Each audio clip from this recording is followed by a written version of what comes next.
I've always liked westerns. I've always liked that genre, but with a certain style and in a certain way. Especially, I thought that Craig Zahler had a fantastic way with presenting that time to the audience. This was sort of like, I said to him when I talked to him, it was just like somewhere in 1898 to 1905. So he said, yeah, it's in there somewhere.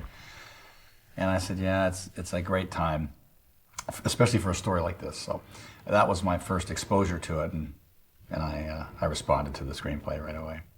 I read it and just thought that it was incredible. I mean, I thought the language was so authentic. It had an authenticity to it, the entire world. I became an immediate fan of Zahler. The dialogue is so brilliant. I think the dialogue is just genius. Mr. Bruder just educated 2 Mexicans on the meaning of manifest destiny. Mr. Bruder just educated 2 Mexicans on the meaning of manifest destiny.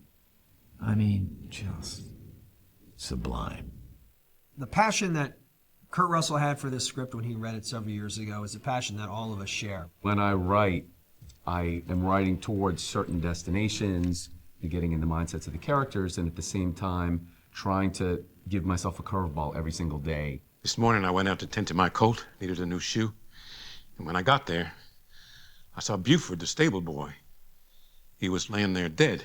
He was all torn up. And so there are certain assumptions that I expect the viewer will have with Bone Tomahawk that I had as the writer when I was writing it, and then I surprised myself. I said, well, this is going to go in a different direction in terms of what they're dealing with on the frontier, what they encounter. What are you hearing? It stopped. Just wait a second.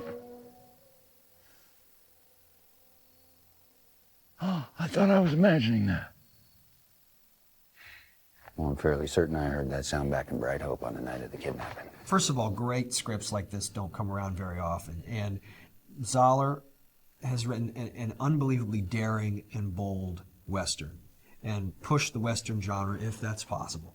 You combine these horror elements and this thriller aspect and taking a lot of stereotypes and turning them sideways. And that's exciting to be a part of. So you get the classic Western feel of these guys, going on their journey. But what they go through and what they see is there's some scenes in here that I've never seen before in a film. And that's exciting to be a part of. The amazing stuff that these performers brought to it, the subtlety, and this is a Matthew Fox I've never seen before, and he just killed it, and he is amazing in this. We need to pack up and make a cold camp somewhere else, someplace defensible. If you want to question my morals, do it later. There's really 2 sides to this guy. There's an incredibly violent and man who's incredibly good at doing what he does.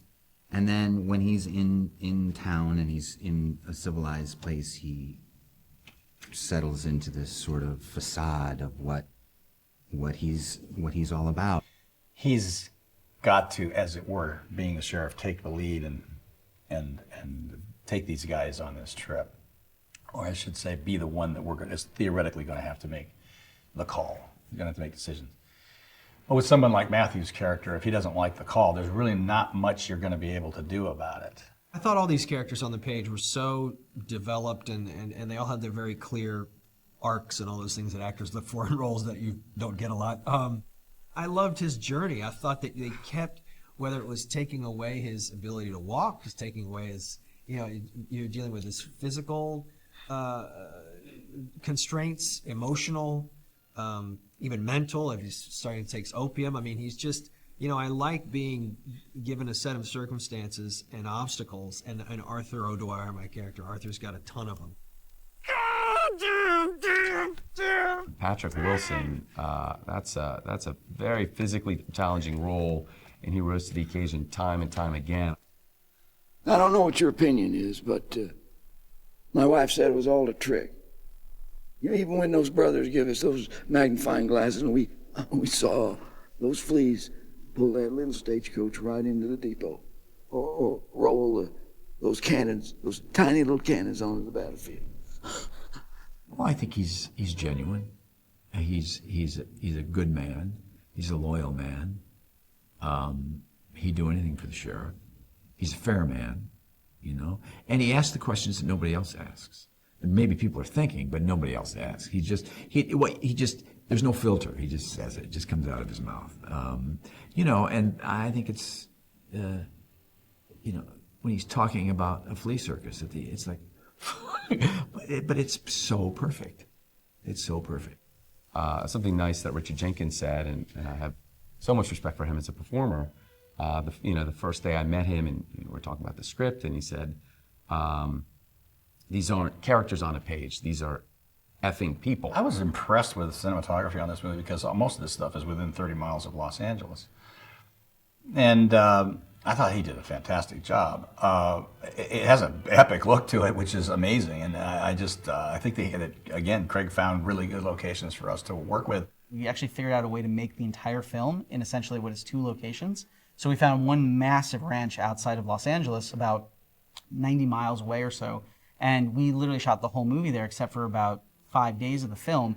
So we were just able to traverse this area, keep our base camp, keep everything contained, and you know, you have your problems. I mean, it was hot. It was hot. We were shooting in October outside of Los Angeles in the desert, and we were wearing a lot of clothes. It was a really tight schedule. You know, we made a 2-hour, 10-minute Western with 70 locations in 21 days and about 30 people in the cast. And stunts, makeup and all that stuff, and horses. It was not easy. When we signed on, we were 100% down with the script. So we just said, Craig, you are going to make this version. We're not going to take a line out. We're not going to take a page out. We're not going to take anything out. We will shoot it as is. And we literally did that. We shot every page, every line that was in the original draft, which is something we were proud of. But to be able to do that, Craig was really the linchpin. Because when you go to make a film and you have a director who knows exactly what they want, exactly what they need for every single shot down to the T, it's easy to plan it. And so for us, even though we were very indie, I mean, as indie as you could get on a film like this, even with the great cast, everyone was working for the passion of it. It was old school. The whole thing was old school. There was no CGI. It's all done with the prop guys and the makeup guys did it. It was fantastic. We had great makeup, great prop guys. You know, you look at the old style wallpaper on the walls and the furniture of the time, and you know all the little details that came out with our great, you know, the art direction and you know props. Freddie Woff and Eddie Grisco did, you know. It was almost an impossible job, the speed we were shooting this movie. So I think there's a moment where that people are expecting where there was, you know, I was really overwhelmed with, or would be overwhelmed with everything that was going on and the amount of people and how great it was. But for me, it just kind of went to problem solving one to the next. And up until the first day of production, every single person who was involved, with the exception of Dallas Sonnier, who's my manager in addition to being the producer of the movie, and someone who financed a ton of it out of pocket, didn't think it could be done. We would wake up every day, and sometimes that meant waking up at 5 o'clock at night and going and doing a night shoot, and we would show up on set, and everybody would look at each other and go like, we're making a Western. This movie is a truly independent film. It was made by people who decided to forego opportunities within the system and make this movie under their own terms. And that is what's so important to me. When I look back on this film, that's what I take to heart, and what I remember the most is how this band of underdogs and misfits and great actors came together and made this phenomenal movie.